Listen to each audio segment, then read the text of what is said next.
kimwe muri byinshi nungutse nuko twokwihangana tutohurumbira gukora imibonano mpuzabitsina. Jewe nari nzi yuko mbyuse kwiyoga mfata isabuni nkashira mu gihimba cirondoka nkiyoga nkaba nzi ko ariho ngize isuku.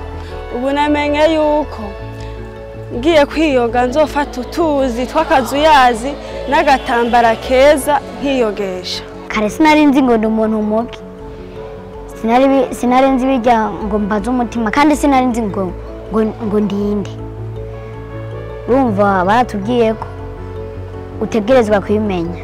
Ikindi namenye ni kubijanye n'amahangiro, haje nari mfise amahangiro menshi, ariko navuga ati je nk'ubu noroye inkoko zigapfa, je no kuri kubwanje noca ndabiheba. Ariko maze kuza ngaha baratubwiye bati uhoroye inkoko zigapfa nta guheba, ahubwo urabandanya bishoboza ukanahanuza ukaraba ingene wobigenza, ariko amahangiro yawe ntapfa ubusa. Byaranyunguye ikintu cinshi mu rugo, mu kibano, birongera biranyigisha n'ingene cyane ingene twebwe abarezi tutohata abana, ariko twoza turabahanura buke buke tutariko turabahata, kubera usanga akenshi ariyo myaka yiwe.